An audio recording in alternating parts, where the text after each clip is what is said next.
আসসালামু আলাইকুম everyone. So HSC 26-এর যেহেতু পরীক্ষা খুব কাছে চলে আসছে, শেষ সময় তোমরা আসলে টপিক সিলেকশন করে পড়াটা অনেক বেশি ইম্পর্ট্যান্ট। কারণ সারা বছর অগোছালোভাবে পড়ছো ঠিকই, কিন্তু এখন শেষ সময় এসে যদি আবার সব কিছু পড়তে যাও, তাহলে আসলে তুমি পরীক্ষার হলে যে পাজলড হয়ে যাবা যে অ্যাকচুয়ালি তুমি কি পড়ে আসছো আর কি আসছে। ওকে, সো শেষ সময়ে এসে ভালোভাবে গুছিয়ে সিলেক্টিভলি টপিক পড়ার যে ক্যাপাবিলিটি সেটা তোমাদের থাকতে হবে।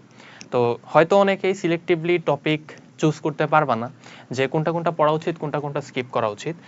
এজন্য কেউ যদি তোমাদেরকে একটু হেল্প করে তাহলে হয়তো তোমাদের জন্য অনেক বেটার হবে। সো সেই জায়গা থেকে আমি চেষ্টা করতেছি তোমাদের কাছকে অর্গানিক কেমিস্ট্রি চ্যাপ্টারের একটা চ্যাপ্টার ম্যাপ দেওয়ার, যাতে তোমরা অল্প সময়ে কোন কোন টপিক পড়বা সেটাও ভালো মতো বুঝতে পারো এবং সেগুলো গুছিয়ে পড়ে পরীক্ষার জন্য কনফিডেন্টলি প্রিপেয়ার থাকতে পারো। এখন জাস্ট র্যান্ডমলি তুমি যদি বই খোলো তাহলে দেখবা যে অর্গানিক চ্যাপ্টার আসলে অনেকগুলা ইন্ডেক্সে অনেকগুলো আসলে টপিকের নাম আছে, তুমি কোনটা রেখে কোনটা পড়বা। সো এখানেই তো কনফিউশনটা চলে আসে যে এতগুলা টপিক ভাইয়া কোনটা রেখে কোনটা পড়বো, এখানেই কনফিউজড হয়ে যাচ্ছি, তাহলে আমার আর পড়া হবেই বা কিভাবে। সো এই জায়গাটাতে ফোকাস করার জন্যই আসলে আজকের এই ভিডিওটা।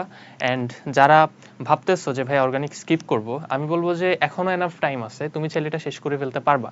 ঠিক আছে, আমি যেহেতু এখানে টু দ্য পয়েন্টে তোমাকে ডিরেক্ট করে দিচ্ছি যে তুমি কোথায় কোথায় পড়বা, তো এই ডিরেকশনটা তোমাকে হেল্প করবে আসলে অল্প সময়ের মধ্যে তুমি কিভাবে অর্গানিকটা গুছিয়ে নিবা। এবং অর্গানিক স্কিপ করাটা কিন্তু খুবই রিস্কি হয়ে যাবে। কেন ভাইয়া? কারণ এখান থেকে 3টা কোশ্চেন আসে ইউজুয়ালি, কখনো কখনো হয়তো 3.5টাও চলে আসতে পারে। So you should be prepared যে সামনে কি আসতেছে তার জন্য।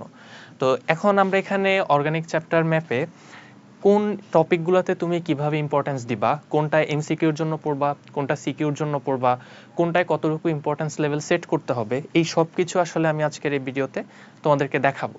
So let's start. আচ্ছা, তো অর্গানিক শুরু করতে গেলে ফার্স্টে আসলে সবাই নমেনক্লেচার বা নামকরণ দিয়ে শুরু করে। এই নামকরণ পার্টটা অ্যাকচুয়ালি চ্যাপ্টারের জাস্ট এমসিকিউ পার্ট হিসেবে তুমি এখন পড়বা। এখান থেকে সিকিউ আসার কোনোই সম্ভাবনা নাই, কখনোই আসবে না। এখান থেকে জাস্ট হয়তো তুমি আপাতত যদি পারো তাহলে হচ্ছে একটু কয়েকটা দেখে রাখবা যে কিভাবে নমেনক্লেচারটা করা হয়, যাতে এমসিকিউতে আসলে তুমি সেগুলো অ্যান্সার করতে পারো প্রপারলি। সো এটাতে আসলে সিকিউর কোনো ইম্পর্টেন্সই আমি দিচ্ছি না। তো এখানে আমি জাস্ট 1 স্টার দিয়ে রাখতেছি। 1 স্টার মানে তুমি এটা এমসিকিউর জন্য জাস্ট পড়ে রাখবা। 2 নম্বরে আসে সমানুতা বা আইসোমেরিজম। আইসোমেরিজম জিনিসটা অনেকে আসলে খুব ভালো মতো বুঝো না, আবার অনেকে অনেক ভালো পারো। এটা পারতে হবে। কেন পারতে হবে? কারণ এই পার্টটা তোমার কাছে মনে হতে পারে যে ভাই এখান থেকে আসলে সিকিউ কি দিবে, বাট এখান থেকে সিকিউ দেওয়ার মতো টপিক আছে। কোনটা সেটা?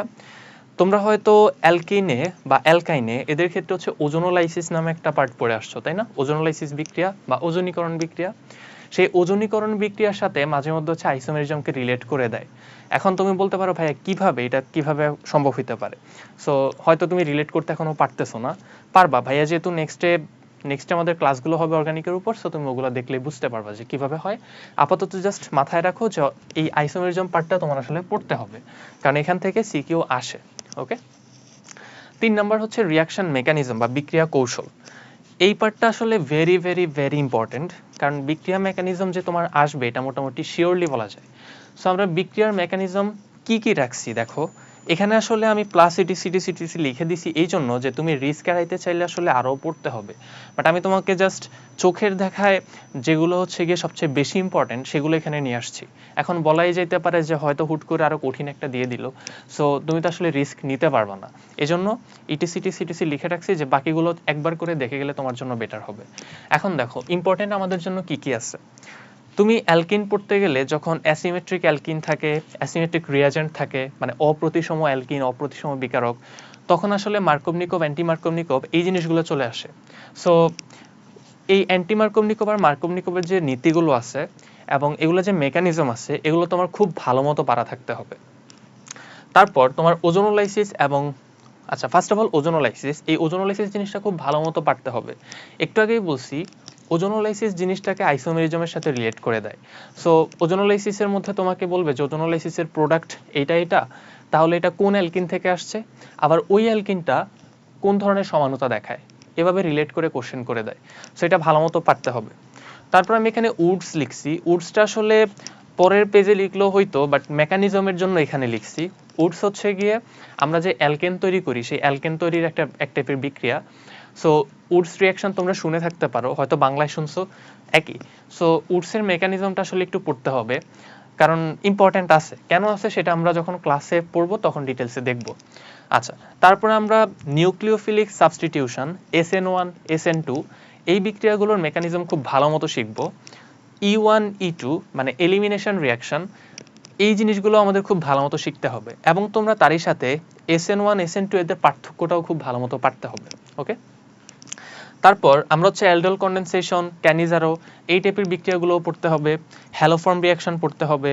তারপর আমাদের হচ্ছে ইলেকট্রোফিলিক এডিশন অফ বেনজিন, যেমন বেনজিন থেকে কিভাবে হ্যালোবেনজিন তৈরি হয়, বা হচ্ছে কিভাবে টলুইন তৈরি হয়, কিভাবে নাইট্রোবেনজিন তৈরি হয়, কিভাবে অ্যানিলিন তৈরি হয়, এই জিনিসগুলো আমাদের আসলে খুব ভালো মতো পারা থাকতে হবে। ওকে, সো ইলেকট্রোফিলিক এডিশনের মধ্যে যে রিয়াকশনগুলো আছে, ফ্রিডেলক্রাফট অ্যালকাইলেশন, ফ্রিডেলক্রাফট অ্যাসাইলেশন, নাইট্রেশন, সালফোনেশন, এই সবগুলোই তোমার আসলে পারতে হবে। সবগুলোর মেকানিজম বা বিক্রিয়া কৌশল তোমার জানা থাকতে হবে। খুবই সহজ, কঠিন কিছুই না। যদি ভাইয়ের ক্লাসগুলো ফলো করো দেখবা সামনে ইনশাল্লাহ যে আমরা খুবই স্মুথলি আসলে এই পার্টগুলো পড়ে শেষ করব ইনশাল্লাহ। আচ্ছা, সো প্লাস ইটিসি মানে হচ্ছে মেকানিজম, আরও অনেক টাইপের মেকানিজম আসলে অর্গানিকে আছে। সো যদি সুযোগ হয় তাহলে একবার দেখে রাখবা, বাট স্টিল এগুলাই এনাফ না, তোমার আসলে আরেকটু অ্যানালাইসিস করে দেখতে হবে, বোর্ড কোশ্চেন ঘেটে দেখতে হবে যে আরও কোন কোন জায়গা থেকে কোশ্চেন আসে, তো সেগুলোও একবার চোখ বুলিয়ে দেখে নিতে হবে। আচ্ছা, আমরা সামনে প্রসিড করি। দেন হচ্ছে আমাদের 4 নম্বরে আসে হচ্ছে প্রিপারেশন। সো আমরা কার প্রিপারেশন পড়বো? অ্যালকেন, অ্যালকিন, অ্যালকাইন এগুলোর প্রিপারেশন আসলে তোমরা অনেকগুলোই অলরেডি জানো। যেমন অ্যালকেনের ক্ষেত্রে ডিকার্বক্সিলেশন তোমরা শুনে আসছো, আবার অ্যালকিন বা অ্যালকাইন থেকে কিভাবে অ্যালকেন তৈরি করতে হয় নিকেলের হিট দিয়ে, সেটাও তোমরা জানো। তো এই টাইপের অনেক কিছুই অলরেডি তোমাদের জানা আছে, তাই এই পার্টগুলো তোমাদের জন্য খুব বেশি কঠিন হবে এমন না। তবে কিছু নতুন জিনিসপাতিও আছে, সেগুলোও তোমাদের জানতে হবে। যেমন কোব সংশ্লেষণ বিক্রিয়া, এটা হয়তো তোমরা আগে থেকে জানতা না, এটাও তোমাদের পড়তে হবে। তো এরকম কিছু জিনিস এখানে থাকবে নতুন, সেগুলো একটু একবার পড়ে নিতে হবে। খুব বেশি কঠিন না ভাইয়া, পারবা আশা করি ইনশাল্লাহ। তারপর অ্যালকাইল হ্যালাইড পড়তে হবে অ্যালকোহল, পড়তে হবে ether, amine, aldehyde, ketone, organic acid, and পড়তে হবে অ্যারোমেটিক যে কম্পাউন্ডগুলো আছে সেগুলোর প্রিপারেশন। যেমন বেনজিনকে অনেক জায়গা থেকে প্রিপেয়ার করা যায়, তুমি চাইলে অ্যালকাইন থেকেও বেনজিন বানাইতে পারবা, তুমি চাইলে ফেনল থেকেও বেনজিন বানাইতে পারবা, আবার তুমি চাইলে টলুইন থেকেও বেনজিন বানাইতে পারবা। তো এইভাবে কম্পাউন্ডগুলোকে কিভাবে আসলে সিনথেসিস করা হয় বা তৈরি করা হয় সেই বিক্রিয়াগুলো একটু জানতে হবে। দেখো, আমি কিন্তু এখানে কোনোটা আসলে মেকানিজমের কথা তোমাকে বলি নাই। সো মেকানিজমটা এখানে লেস ইম্পর্ট্যান্ট, বাট কোনটা থেকে কোনটা তৈরি হয় এবং ওই যে বিক্রিয়াগুলো পারতে হবে। বিক্রিয়া আর মেকানিজম কিন্তু এক জিনিস না। বিক্রিয়া মানে তুমি জাস্ট এক লাইনের রিয়াকশনটা লিখো, আর মেকানিজম হচ্ছে সেটাকে ডিটেলসে তুমি ব্রেকডাউন করো যে শুরু থেকে শেষ পর্যন্ত আসলে রিয়াকশনটা কিভাবে হয়েছে। ওকে, সো এই জিনিসগুলো পারলে তুমি মোটামুটি শিওর থাকতে পারবা যে এখান থেকে আসলে তোমার কোশ্চেনের একটা না একটা পার্ট থাকবে। দেন লেস ইম্পর্টেন্ট কিছু প্রিপারেশন আছে। আচ্ছা, আমি একটু ইম্পর্টেন্স ওয়াইজ যদি ভাগ করি তাহলে এটা 3 স্টারে যায়। দেন আমি যদি আগের পেজও ইম্পর্টেন্স ওয়াইজ ভাগ করে আসতাম তাহলে আমাদের মেকানিজমটা 3 স্টার টপিক। ওকে, মানে আমাদের ম্যাক্সিমাম ক্যাটাগরি হচ্ছে 3 স্টার। আচ্ছা, তো লেস ইম্পর্টেন্ট এজন্যই বলতেছি যে এগুলো একটু কঠিন। তো দেখা যায় টিচাররা যে কোশ্চেন করবে তারা তো আসলে সবার কথা চিন্তা করেই কোশ্চেন করবে। তো তারা যদি জাস্ট একদম কঠিনগুলাই দিয়ে দেয় তাহলে দেখা যাবে সবাই পারবে না। সো ওরা কিন্তু এই জিনিসটাও চিন্তা করবে। এখন এগুলাকে কেন আমরা লেস ইম্পর্টেন্ট বলতেছি? কারণ এখানে ট্রাইনাইট্রোটলুইন বা টিএনটি আছে, প্যারাসিটামল, ডেটল, গ্লিসারিন এগুলোর প্রিপারেশন আছে যেগুলো একটু লেস কমন। সো তোমরা হয়তো এগুলো সম্পর্কে সবাই জানো না যেগুলো আসলে অর্গানিকের পার্ট। তো এজন্য বললাম যে যারা পসিবল একটু দেখে রাখবা, খুব বেশি কঠিন এমন না, দেখলেই পারবা, খুব বেশি কঠিন না। আর তার উপর হচ্ছে যারা ইঞ্জিনিয়ারিং প্রিপারেশন নিবা তাদের জন্য এগুলো অনেক ইম্পর্টেন্ট, কারণ বুয়েটে এগুলো কিন্তু আসে। যেমন টিএনটিটা কিন্তু অলরেডি বুয়েটে চলে আসছে। সো অ্যাডমিশনের জন্য আসলে যদি আগে থাকতে চাও তাহলেও দেখে রাখতে পারো। সো এই গেল আমাদের হচ্ছে যে প্রিপারেশনের পার্টটা। এবার আমরা দেখি আইডেন্টিফিকেশনের পার্ট। আইডেন্টিফিকেশনের পার্টটাও 3 স্টার পাবে, কারণ এই আইডেন্টিফিকেশনগুলো আসলে অর্গানিকের অনেক বেশি ইম্পর্টেন্ট পার্ট। তুমি কিভাবে একটা কম্পাউন্ডকে আইডেন্টিফাই করবা যে সেটা কে ছিল। কারণ নর্মালি কি হয়, তুমি যদি একটা একটা লেটস সে একটা বিকার নিলা বা একটা টেস্ট টিউব নিলা, সেখানে রিয়াকশন করার পর তুমি ম্যাক্সিমাম সময় যেটা পাবা সেটা একটা কালারলেস কম্পাউন্ড, মানে জাস্ট ট্রান্সপারেন্ট। তো ট্রান্সপারেন্টের মধ্যে আসলে কি আছে সেটা তুমি কিভাবে বুঝবা, এই বুঝার ওয়েটাই হচ্ছে আইডেন্টিফিকেশন। তো এখানে ভিন্ন ভিন্ন কম্পাউন্ডকে আইডেন্টিফাই করার ভিন্ন ভিন্ন প্রসেস আছে। যেমন তুমি বেয়ার দ্রবণ ব্রোমিন টেস্ট, এগুলো হচ্ছে অ্যালকিনের জন্য করতে পারো। তুমি করতে পারো সোডিয়াম দিয়ে অ্যালকাইনকে, মানে প্রান্তীয় অ্যালকাইন বা টার্মিনাল অ্যালকাইন যেগুলো আছে সেগুলোকে টেস্ট করা যেতে পারে। তারপর তুমি হচ্ছে অ্যাসিডকেও চাইলে সোডিয়াম দিয়ে টেস্ট করতে পারবা। তুমি PCl5 দিয়ে অ্যালকোহল আর ইথার এদেরকে পার্থক্য করতে পারবা, অথবা অ্যালকোহলকে শনাক্ত করতে পারবা। তুমি লুকাস রিয়েজেন্ট দিয়ে চাইলে অ্যালকোহলের যে ডিগ্রি আছে 1 ডিগ্রি 2 ডিগ্রি 3 ডিগ্রি এদেরকে সেপারেট করতে পারবা। তুমি চাইলে টলেন্স রিয়েজেন্ট এবং ফেলিং সলিউশন দিয়ে কার্বনিল গ্রুপের মধ্যে কোনটা অ্যালডিহাইড এবং কোনটা কিটোন তাদের মধ্যে সেপারেশন করতে পারবা। তুমি চাইলে কার্বিলামিন টেস্ট করতে পারবা, সেখানে 1 ডিগ্রি অ্যামিন আছে কি নাই তা টেস্ট করে চেক করতে পারবা। সো এই টাইপের সবগুলো আসলে অনেক বেশি ইম্পর্ট্যান্ট, এগুলো আসলে পরীক্ষায় আসার মতো এবং এখানে সবগুলোই তোমার পারতে হবে। ওকে, তারপর তুমি চাইলে 2,4-DNPH করতে পারো, ডাইনাইট্রোফিনাইল হাইড্রোজেন টেস্ট আছে একটা। তারপর হচ্ছে ফেরিক ক্লোরাইড টেস্ট দিয়ে চাইলে হচ্ছে আমরা ফেনলকে শনাক্ত করতে পারি। সো এই টাইপের যে শনাক্তকরণ বিক্রিয়াগুলো আছে এগুলো আসলে 3 স্টার টপিকস। ওকে, এগুলো খুব ভালো মতো না পেরে যদি তুমি পরীক্ষায় বসো তাহলে ভাইয়া তোমার কপালে কিন্তু দুঃখ আছে। ওকে, সেগুলো পারতে হবে। আচ্ছা, তো আমরা শেষ পর্যায়ের দিকে চলে আসি। শেষে হচ্ছে আমাদের আছে নামধারী বিক্রিয়া। যেমন কয়েকটা নামধারী বিক্রিয়ার নাম যদি আমি বলি, তোমরা কি রোজেনমন্ড বিজারণ এই ওয়ার্ডটা শুনছো? শুনে থাকার কথা। তারপর হচ্ছে যদি বলি তোমরা কি উলফ কিশনার বিজারণ শুনছো? শোনার কথা। তো এই টাইপের অনেক নামধারী বিক্রিয়া আছে। তো নামধারী বিক্রিয়াগুলো হচ্ছে গিয়ে জাস্ট রিয়াকশন, কোনটা থেকে কে হয় আর হচ্ছে এখানে কোন প্রভাবকটা ইউজ হয়েছে সেই পার্টটা ইম্পর্টেন্ট।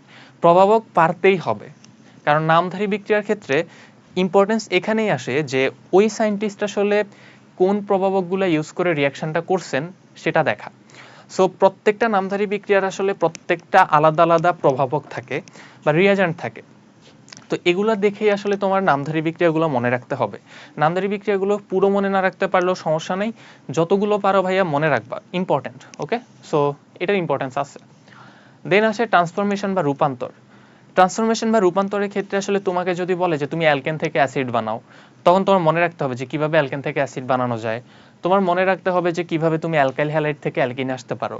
যেমন আমরা অর্গানিকের ক্ষেত্রে অ্যালকাইল হ্যালাইডকে বলি জৈব যৌগের চৌরাস্তা। তো কেন চৌরাস্তা বলা হয়? চৌরাস্তা এজন্যই বলা হয় যে তুমি যদি কোনো কম্পাউন্ড থেকে সামহাউ অ্যালকাইল হ্যালাইড বানাইতে পারো, তাহলে ওই অ্যালকাইল হ্যালাইড থেকে তুমি চাইলে অন্য যে কোনো কম্পাউন্ড আবার বানাইতে পারবা। ওকে, সো এই জন্য এটাকে আমরা জৈব যৌগের চৌরাস্তা বলি, মানে তুমি এখানে সামহাউ আসবা, এখান থেকে তুমি মাল্টিপল দিকে চলে যেতে পারবা। সো অনেক বেশি ইম্পর্টেন্ট। তো এই জন্য ট্রান্সফরমেশন পড়াটা দরকার, কারণ তুমি কার থেকে কি বানাবা, কিভাবে বানাবা, সেই পুরো পার্টটা আসলে এখানে আলোচনা করা হয়। তো এই জন্য আমি এটাকে 2 স্টার দিয়ে রাখলাম। শেষে আসে পলিমার পার্টটা। তো পলিমার পার্টটা সম্পর্কে তোমরা আসলে 19-এও একটু পড়াশোনা করছিলা, তোমাদের মনে থাকার কথা যে তোমরা পলিথিন কিভাবে বানানো হয় ইথিন থেকে সেটা পড়ছো। তারপর হচ্ছে তোমরা পিভিসি পড়ছো, পলিভিনাইল ক্লোরাইড কিভাবে বানানো হয়। তোমরা এই পার্টগুলো পড়ছিলে এডিশনাল পলিমারে, মানে ছোট ছোট ইউনিটগুলো একসাথে যুক্ত হয়ে একটা বড় পলিমার হয়, যেখানে হচ্ছে গিয়ে দুই পাশে হাত ফাঁকা থাকে, তাদের মধ্যে আরও অ্যাড হইতে পারে। এই টাইপের পলিমারগুলোকে আমরা এডিশনাল বা জুতো পলিমার নামে পড়ে আসছি। সো যদি তোমরা ভুলে যেয়ে থাকো তার জন্য আমি একটু লিখে রাখি, যাতে কেউ ভুলে গেল বলতে না পারো যে ভাইয়া এডিশনাল তো চিনতাম না, চিনতাম জুতো। আচ্ছা, আর কনডেনসেশন হচ্ছে ঘনীভবন।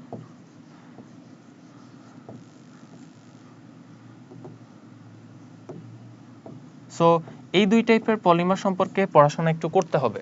যেমন তোমরা এখন ঘনীভবনে হয়তো কি পড়ছো, ঘনীভবনে পড়ে আসছো নাইলন 6:6, ফাইন, ওটাই আরেকবার পড়ো। ঘনীভবন আর জুতের মধ্যে পার্থক্যগুলো পড়ো। সো মোটামুটি এই টাইপের জিনিসপাতি যদি তোমরা পড়ো, তাহলে আমি গ্যারান্টি দিতে পারি ভাইয়া তুমি অর্গানিক থেকে অন্তত 2টা সিকিউ সুন্দর মতো অ্যান্সার করে আসতে পারবা। 2টা না, ইনফ্যাক্ট তুমি 3টাই পারবা যদি 3টা আসে। শুধু ভালো মতো সবকিছু পড়তে হবে। আমি যেগুলো তোমাকে বলছি এখানে এগুলো একটু ভালো মতো পড়তে হবে। অ্যান্ড তোমার যদি ভয় হয় যে ভাইয়া কই থেকে পড়বো, গোছানোভাবে কোথায় পাবো, then you can trust on me. সামনে আমরা ক্লাস নিব ইনশাল্লাহ, এই যে নেক্সট উইক থেকে আমাদের ক্লাস শুরু হচ্ছে। সো তোমরা তখন আসলে আমাদের সাথে কন্টিনিউ করতে পারো, অর্গানিকের ক্লাস শুরু হবে ইনশাল্লাহ, আমি পুরোটাই কভার করে দিব। তাতে আশা করি তোমাদের খুব ভালো মতোই আসলে শেষ সময় অর্গানিকটা প্রিপারেশন হয়ে যাবে। যারা একদমই পড়ো নাই ওরাও চাইলে আমার সাথে কন্টিনিউ করতে পারো, ইনশাল্লাহ খুব ভালো মতোই শেষ হবে। আর এখানে আমি আরেকটু কথা একটু বলে যাই, দেখো আমি এখানে কিছু বেসিকের নাম লিখে রাখছি। তুমি এই বেসিকগুলো অবশ্যই পারতে হবে, কারণ অর্গানিক কেমিস্ট্রি পারতে হলে কিছু বেসিক আসলে লাগে, যে বেসিকগুলো না পারলে একদমই সমস্যা। সো বেসিকগুলোর ক্ষেত্রে বন্ধন বিভাজন, বিক্রিয়ার প্রকারভেদ, অ্যারোমেটিসিটি, জারণ বিজারণ, এই পার্টগুলো পড়তে হবে। এখন এখানে জারণ বিজারণ বলতে আমি আসলে তোমাকে নর্মাল যে নন অ্যারোমেটিক কম্পাউন্ড আছে সেগুলোর কথা বলতেছি না, আমি অ্যারোমেটিক কম্পাউন্ডের যে জারণ, সরি অ্যারোমেটিক কেন বলতেছি, অর্গানিকের কথা বলতেছি, নন অর্গানিকগুলা না, অর্গানিকগুলা জারণ বিজারণ পড়তে হবে। ওকে, তারপর অ্যারোমেটিসিটি পড়বা। এন্ড এখানে আরেকটু অ্যাড করে দেই, যখন তুমি বেনজিনের রিয়াকশনগুলো পড়বা তার সাথে তোমার আসলে মাস্ট যে জিনিসটা পড়তে হবে সেটা হচ্ছে রেজোন্যান্স। ওকে, রেজোন্যান্স থেকে তুমি অ্যারোমেটিক পার্টের কোশ্চেন পাবাই 100% শিওর, এটা 100% শিওরলি বলা যায়। সো তুমি যদি রেজোন্যান্স পার্টটা ভালো মতো পড়ো তাহলে হচ্ছে গিয়ে মোটামুটি তোমার কভার হয়ে যাবে। তো আমি এখানে রেজোন্যান্সটা অ্যাড করে রাখি, আমি ভাবছিলাম পরে বলবো বাট বলা হয় নাই, এখানে বলে দিই। ওকে, সো এটা তো আমি স্টার দিয়ে রাখতেছি, এটা থেকে আসবে 100% শিওর। সো এই ছিল মোটামুটি তোমাদের জন্য অর্গানিক কিভাবে আসলে চ্যাপ্টারটা শেষ করবা, কোন কোন জায়গা পড়বা বা কোন কোন টপিক সিলেক্ট করবা সেই নিয়ে একটা গাইডলাইন ভিডিও। এন্ড আশা করি এটা তোমাদের কাজে আসবে ইনশাল্লাহ। তোমরা এটা অনুযায়ী পড়তে থাকো, তারপর টেস্ট পেপারে যাও, দেখবা যে সবই পারতেছো ইনশাল্লাহ। ওকে, সো ঠিক আছে, সবাই ভালো মতো পড়াশোনা করো, সবার জন্য অনেক শুভকামনা রইল। আল্লাহ হাফেজ।